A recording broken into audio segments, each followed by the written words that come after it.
The sky was dark and silent, and the stars looked down like watchers from another world, and in the middle of that calm night, Jack Rivers sat alone in his workshop surrounded by broken drones and blinking screens and old tools covered in dust. He was tired and bored and dreaming of something greater, and while others spoke of aliens and space and advanced civilizations, Jack kept his head low and worked with wires and circuits and machines that barely moved. He had no idea that the universe had already seen him and marked him and was about to send him a message that would change his life forever. Far above the Earth, near the edge of the moon, a strange ship had fallen days ago, and news had spread across the networks that a royal craft from an unknown alien empire had crashed during a secret mission, and no survivors were found, or so everyone believed. Jack remembered that night because he had found a broken escape pod while repairing a power station near the crash zone, and inside it was a strange being, hurt and fading, and Jack had helped without thinking and had left before anyone saw him. He never knew who that alien was, and he never told anyone about it. Then on this night, as he closed his shop and walked home through the quiet streets, something strange appeared at his door. It was a box made of silver and black metal, and it shimmered softly under the moonlight and had no labels, no numbers, no signs of delivery, and it looked both ancient and new, as if it came from a place where time moved differently. Jack looked around, but no one was there, and the street was empty and still, and the wind held its breath, and something inside him told him that this was not a prank. He touched the box and it opened by itself. With a quiet hiss, and steam poured out, glowing faint blue, and he stepped back with wide eyes as the shape of a person rose from within. It was a girl, but not human, and her skin was pale with a soft shimmer like starlight, and her eyes were large and deep and held a sadness that felt older than Earth itself, and she wore a suit that looked like silk made from light and energy. She looked at Jack and then knelt on one knee and bowed her head, and when she spoke, her voice was soft and musical and carried a tone of obedience and mystery. She said that she was his, now that the king had gifted her, and that she would serve him in all ways until her last breath. Jack was frozen and confused, and his heart pounded in his chest, and he asked her who she was and what this meant and why she had been sent. The girl raised her head and said her name was Sarah, and that she came from the house of Y Tar, the Star King, and that Jack had unknowingly saved the king's only son, and for that act, the king had chosen to honor him with the most sacred gifts. Jack shook his head and said he did not understand, and did not want anyone to serve him, and tried to close the box again. But the girl's eyes widened with fear, and she grabbed his hand and whispered that he must not reject her. She said that refusal was dangerous, and that her presence on Earth was not just a reward but a message and a test, and if he sent her back, something terrible would follow. Jack looked up at the sky, and for a moment he thought he saw a shape move across the stars like a shadow without form, and Sarah told him they were watching and listening, and that Earth's fate now rested in his choice. He asked her who was watching and what did they want, but she only looked at the stars and said that the gift had been accepted and that everything was already in motion. That night Jack kept Sarah inside his home and sat awake staring at the glowing box and the strange symbols on its sides, and felt the weight of something huge pressing down on him. He had always dreamed of something more, and now it had come, but not in the way he had hoped, and not in the form he could understand. The stars were still watching, and the wind outside carried whispers from other worlds, and the gifts from the stars was only the beginning. Sarah sat silently in the corner of his room, and though her face was calm, her eyes told a different story, and in those eyes Jack saw both beauty and warning, and something deep inside him said that the world would never be the same again. The sun rose slowly over the quiet town as golden light touched rooftops and windows, but Jack Rivers sat wide awake in the corner of his room, staring at the strange girl who had come out of a box sent from the stars, and the silence between them was thick and full of questions that neither wanted to ask. First, Sarah sat with her knees tucked under her glowing suit, and her silver eyes followed the movement of the sunlight as if she had never seen a sunrise before, and maybe she never had, and Jack watched her carefully because he still did not believe this was real, and part of him wanted to think this was just a dream. She turned to him and tilted her head gently and asked if he had any more questions, because she could feel his confusion and fear, and Jack nodded slowly and asked her who she really was and why she had been sent and what her presence on Earth truly meant. She looked down for a moment, and her voice came like a soft breeze, carrying words that sounded too old for someone who looked so young, and she said she was born not in a place but in a lab hidden deep within the moons of her home world, created not through birth but by design and training and destiny, and the title she carried was not her own choice. Her name was Sarah, but to the royal house she was known as Property 1A, and she was trained in language, history, warfare, diplomacy, and obedience from the moment she opened her eyes, and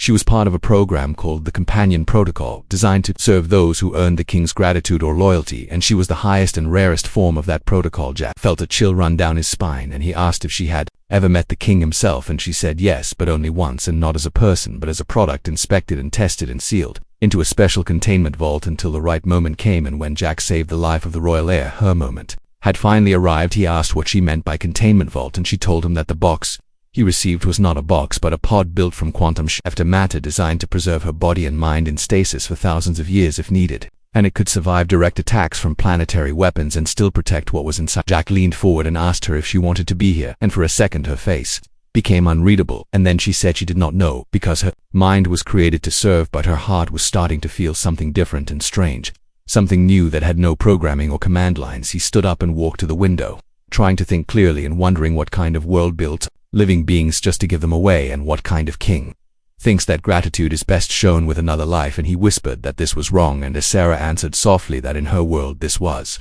kindness. Jack asked her if she was dangerous, and she hesitated and said she did not want to be, but she had been trained with defense modules built into her nervous system, and if she felt threatened, her body could respond faster than thought, and her hands could disable 10 armed soldiers before the first could blink. She also said there was something else hidden inside her, a code implanted in her neural core, something encrypted that even she could not access, but she was told it would unlock only in the presence of certain cosmic signals or in the heart of an ancient ruin lost somewhere in the spiral arm of the galaxy. Jack asked her why the king would put something like that in a gift, and she said the king believed in preparing for the unknown, and that any being carrying the royal mark must be ready for great purpose, even if they never knew what it was. And she lifted her hand and showed him a small glowing symbol beneath her skin, pulsing like a heartbeat. As they spoke, a low humming sound began to rise from the corner where the box still sat closed, and Sarah stood up suddenly and looked at Jack with alarm and said someone was trying to scan the pod from orbit, and that meant their presence on Earth was now known to others beyond the king. Jack felt his chest tightened and asked who it could be, and Sarah said it could be enemies of the throne, or collectors, or rogue machines that hunt royal signals across space and consume all they find. And her voice dropped lower as she said they must hide and they must not let the box activate again. She moved quickly and placed her palm on the surface of the pod and whispered a series of alien words that sounded like flowing water, and the lights on the pod dimmed and its hum faded into silence, and Jack stood frozen, not knowing what was coming next, but knowing that whatever it was had already begun. Sarah turned to him slowly, and her eyes no longer looked young or scared, but focused and ancient, like a soldier from a forgotten war, and she said Earth was now marked, and Jack Rivers was no longer just a man, but a keeper of something far greater than he could imagine. The morning air was cold and heavy, and Jack Rivers stood in his small kitchen watching Sarah as she sat silently beside the window, staring at the sky with an expression that felt both peaceful and tense, as if she could hear whispers from stars. No human had ever touched the strange glowing mark under her wrist, still pulsed softly like a heartbeat out of sync with time, and Jack found himself staring at it, wondering what kind of power it held and what kind of danger it could bring. And his thoughts were broken when Sarah spoke without turning her head and said that he should not be afraid of her because fear had a shape and she did not wear it. Jack tried to laugh, but his voice cracked, and he asked her if she had any idea what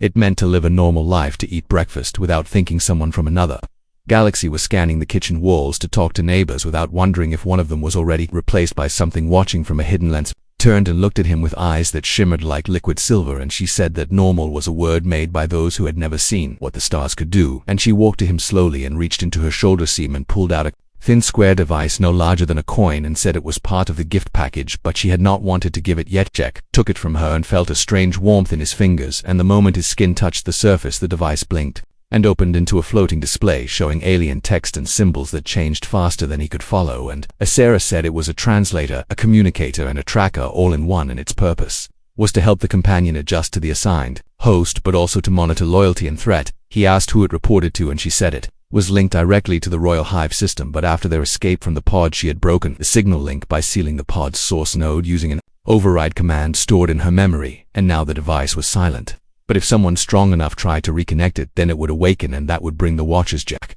stepped back and placed the device on the table and asked what would that happen if someone found them, and she said it would depend on who found them, because some would bow and some would burn and some would take her and erase everything behind, and the Earth would become a page in their memory not even worth reading. Again he felt his hands tremble and asked if she could fight them, and she looked away and whispered that she did not know, because her training was complete but her will was unfinished. And Jack asked what that meant, and she placed her hand on the wall, and the lights flickered as the metal bent slightly inward under her fingers. Jack stared in disbelief and asked if she had done that, and she nodded and said her body had been enhanced with kinetic field modulators embedded in her nerves, and her bones were reinforced with living crystal, and her skin could absorb minor energy attacks and release it through focused touch. She said she was made to protect, to learn, to serve, and to evolve, and that her mind could grow beyond its programming if allowed. And the king had chosen to test that theory by giving her not to a warrior or a diplomat, but to a human unknown and unpredictable. Jack asked her if she had ever used these abilities before, and she said only once during the last training phase when they had sent her into a chamber filled with illusions of war, and she had survived, but she had also cried afterward, and they had erased the memory, but she could still feel the weight of something she could not name. He sat down slowly and asked if she trusted him, and she answered that she did not understand trust, but she understood kindness, and when he had placed his coat around her shoulders the night before, when she was cold and confused, she had felt something no coat had prepared her for, and if that was trust, then maybe she did. The silence between them grew again until Jack stood and walked to the pod and stared at the dark surface and asked what else was inside, and Sarah came forward and waved her hand, and the pod shifted and opened a small compartment, revealing a crystal sphere that floated gently above its platform, glowing faintly blue and humming. With a slow rhythm, she said the sphere was a memory bank tied to her deepest code, and that it could only be opened with both their biosigns together, and if they did that, they would see what the king had hidden and why she had truly been sent, and what danger still slept beneath the gift. Jack looked at her and placed his hand beside hers, and the sphere brightened and rose higher, and inside it images began to swirl, showing a distant planet crumbling under fire, a throne room in chaos, a map marked with Earth, and a voice speaking in an alien tongue that still somehow felt like warning. As Sarah stepped back and whispered that this was not a reward, this was a warning, test and message all at once, and now they were part of a story that had begun long before they were born, and would not end until one of them chose to break the chain. The night had returned once again, but the stars now seemed different to Jack Rivers, not because they had changed in the sky, but because he now knew something was watching him from behind them, something ancient and powerful and silent inside the room. As Sarah stood in front of the open sphere, her eyes locked on the shifting images that danced within the crystal as if memories of galaxies whispered through the light, and she said the voice belonged to a former High Chancellor of the Royal Court, someone who had vanished years ago during a rebellion. No one dared to speak about Jack. Asked her what the voice was saying, because even though the language was alien, the feeling behind the words made his skin crawl, and Sarah closed her eyes and translated slowly, saying that the voice warned of a silent vote held in the Galactic Council, a decision that could reshape the future of Earth and all species. Like Ith asked why Earth was even part of such politics when humans barely knew how to travel beyond the moon, and she replied that Earth was not chosen for what it had achieved but for what it had survived, because many centuries ago Earth had sent a signal into space, a signal wrapped in music and mathematics and emotion, and that signal had reached the Council before Earth even knew what it was saying. The Council had watched in silence, judging the strange messages of humans, and some had laughed while others had listened,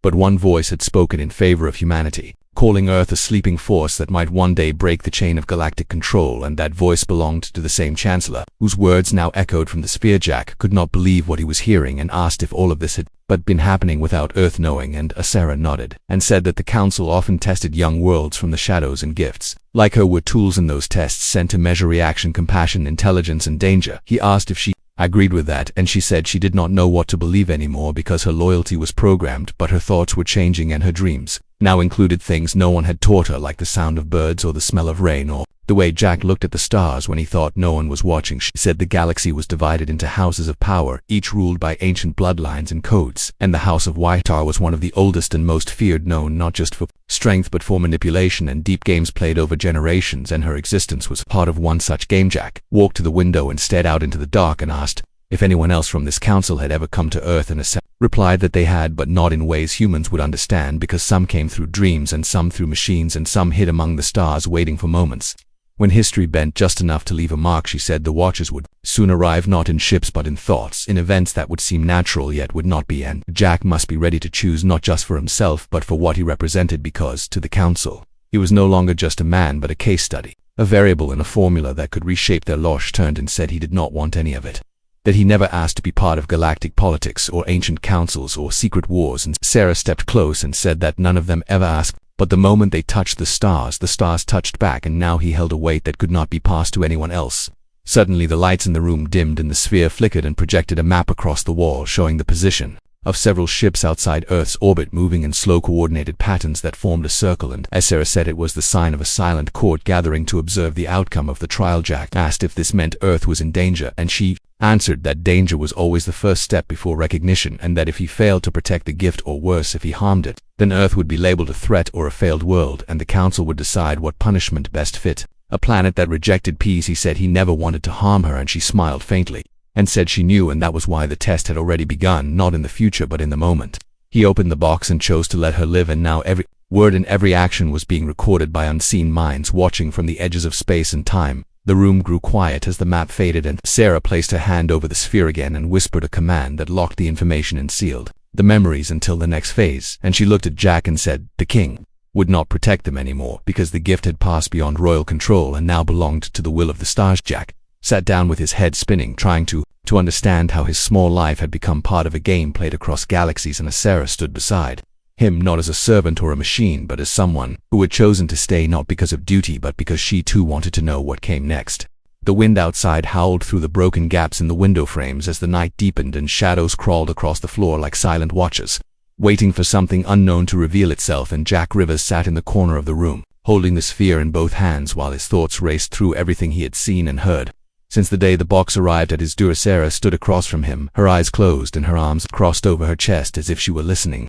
to something beyond human hearing. And when Jack finally spoke, his voice trembled, not with fear but with the weight of a question that had been building inside him like a storm. He asked her why she had been given to him, why someone like her, with power and knowledge and mystery woven into every cell of her body, had been placed in a fragile world like Earth in the care of someone with no rank, no power, no army. And as Sarah opened her eyes slowly and walked toward him with a calm grace that made her seem less like a person and more like a living force, she said the king had not chosen Jack because of who he was, but because of what he was not, because he held no bias, no allegiance, no bloodline, and because he acted with kindness without seeking reward, and that kind of heart was rare even among the stars. Jack looked at her with tired eyes and said that could not be the only reason, and she knelt beside him and placed her hand over the sphere, and the surface rippled like water touched by wind, and a soft hum filled the air as new images began to swirl inside it. But these were not memories from the past, they were encrypted layers of data, locked behind genetic keys. Sarah said she had been built not only to serve but to carry something hidden, something ancient and alive, buried deep within her DNA, a code that no machine could read and no scanner could detect. And only now, as she lived freely and felt emotions, the locks had begun to weaken and the truth had started to emerge. She to explain that the code inside her was older than the Empire, older than the king, older even than the Council, and it was believed to be a relic from the first architects, the ones who had shaped galaxies before time was measured. And this code was a map, a key, and a weapon all at once. Jack asked why it had been placed in her, and she answered that no one truly knew, but the House of Yathar believed it would awaken only when given to someone unbound by politics or power. And when her creation was completed, the council had whispered rumors that her body might one day call forth something buried deep in the bones of the universe itself. He rose to his feet and walked in circles, running his fingers through his hair, trying to understand how his life had become a thread in something so large and terrifying. And he turned back to Sarah and asked her what the code could do. If unlocked, she stood as well and said it could open vaults hidden in stars and awaken machines that slept beneath the crusts of dead planets, and most dangerous of all, it could activate an ancient system called the Spiral Voice, a signal capable of rewriting the laws of space around any chosen world. Jack said that sounded like a weapon, and Sarah nodded and said it could be if placed in the wrong hands, but it could also be a shield, a light, or a bridge, and that was why she had been hidden and sealed and forgotten until the day someone worthy could bring her to life. He asked if she was still the same as when she came out of the box, and she shook her head and said no, because something inside her had changed, because now she had begun to feel, not just serve, and now she could choose to protect, not because of programming but because of belief. Suddenly, the walls flickered with energy as the pod pulsed and the translator device began to blink again, not with a signal from orbit but from inside Earth itself. And Asira turned sharply and said something ancient had just awakened somewhere deep underground, and it had recognized the code within her. Jack felt a cold rush in his chest and asked if it was the Spiral Voice, and Asira said it was something connected, something watching, something preparing, and they had little time before it revealed its purpose. She stepped toward him and placed her hand against his chest and said she needed his help to complete the activation because the code required a bond between human and carrier, and without him it would remain dormant and possibly die, and with him it could become something the stars had not seen in ages. He looked into her eyes and saw not fear but hope, and he nodded slowly and took her hand, and as their fingers touched, the sphere rose into the air and burst into a spiral of light and symbols, and a low vibration filled the room like a voice trying to speak for the first time in centuries. Outside, the sky shifted as clouds began to spin and the wind carried strange patterns in the dust, and far below the earth something opened its eyes for the first time since the stars were young, and whispered back through time and silence to the one who carried the key. The sky above the city turned a shade of deep violet, as if the heavens themselves had begun to bruise and bleed from the weight of something ancient waking from below, and Jack Rivers stood on the rooftop of his building, gripping the edge with white knuckles as the wind pushed against his jacket, and his heart pounded with a rhythm of fear and confusion and questions that had no safe answers. Beside him, Sarah stood still, her eyes glowing with a soft pulse that matched the storm above, and her voice spoke quietly like a song trying not to be heard, and she said the signal had spread across the underground veins of Earth, and something was answering in a language she did not fully understand, but it knew her name and called her not as a servant but as a part of itself. Jack looked at her and asked if the awakening was her doing, and she said no, not completely, because someone else had helped open the path, someone who had touched the code before it reached the surface,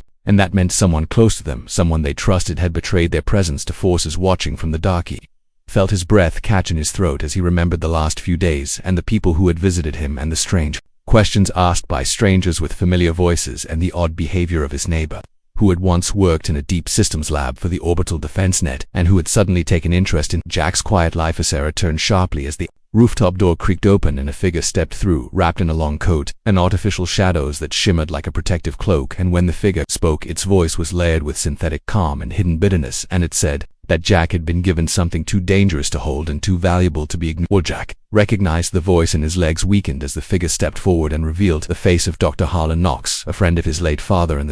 a man who had once helped Jack get a job at the lunar scrapyard and who had visited 2 days ago, offering to upgrade Jack's home systems with free satellite shielding. Knox smiled and said he had been watching the anomaly since the day the royal pod entered Earth orbit, and he had calculated that Jack would be the chosen recipient based on old predictions written in the margins of forgotten war scrolls stored in alien archives beneath the ocean of Europa. And now the test was almost complete. Stepped in front of Jack and said, "The girl you once called a machine is no longer programmable, and the code within her is alive, and it has chosen to protect rather than obey." And Knox laughed and said that was exactly what made her dangerous, because loyalty could be measured but free will was chaos wrapped in hope. Jack asked him why he would betray Earth to alien control, and Knox replied that Earth had never belonged to itself, that long before humans built cities or named the stars, treaties had been written in bloodless ink across the edge of space, and the Council had promised Earth to the victors of wars fought in silence, and now the bill had come. Duessera's hands began to glow as energy gathered around her palms, and Jack reached for her arm and whispered, "Not yet," and she lowered her stance, but her eyes burned with protective fury, and she said Knox was not here alone, and she was right, because moments later 2 figures appeared behind Knox, their faces covered by masks that shimmered like glass and their movements silent as breath. Knox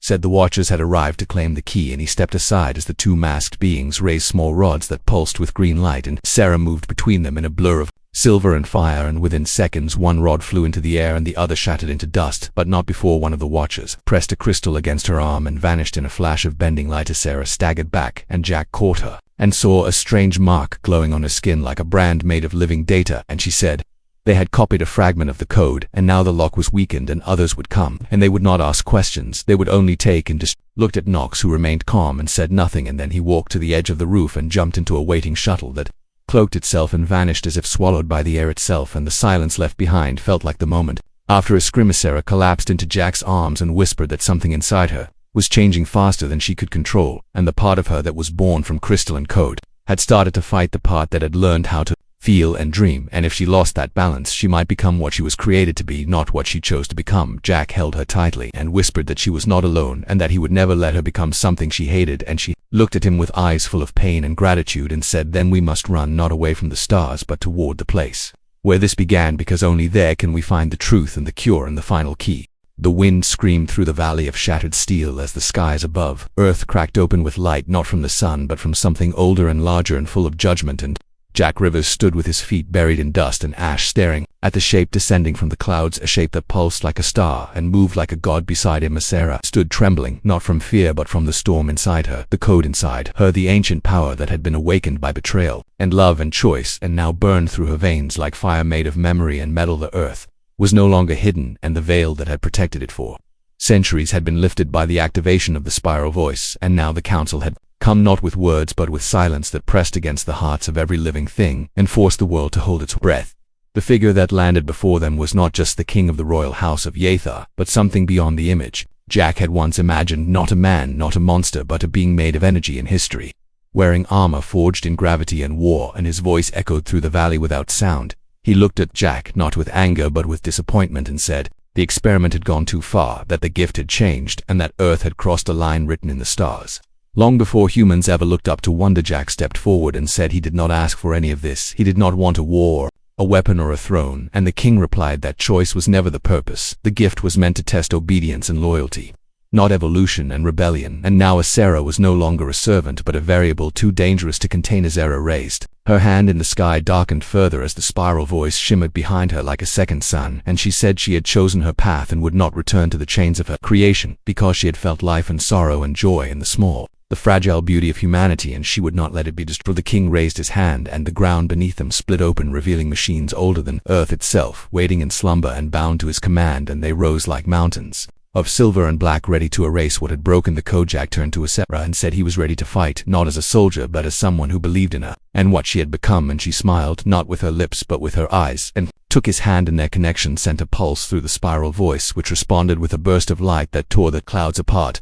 The machines moved first, their arms shifting into weapons of heat and gravity, but as Sarah moved faster, body glowing with the code, fully unlocked her voice, speaking a language that had not been heard since the birth of stars, and each word reshaped the battlefield and bent time for a moment that felt eternal. Jack stood within the field of light, and they felt the memories of the universe brush against his thoughts, and saw Sarah not as a girl or a gift, but as a spark-given form of force that had chosen love over order and freedom over silence. And as he watched her fight, he knew she was not alone. The watchers returned, but they did not attack. Instead, they stood still and listened, and one by one, they lowered their weapons and bowed not to the king but to the voice that had chosen to live and not just exist. And the king's fury grew like a star collapsing upon itself. He shouted without sound, and the sky bent inward as he summoned a final wave of destruction. But Jack stepped forward and shouted her name, and Sarah turned and met his eyes, and in that moment the spiral voice responded, again not with violence but with choice. Sarah looked at the king and said, "This is not your galaxy anymore." And the spiral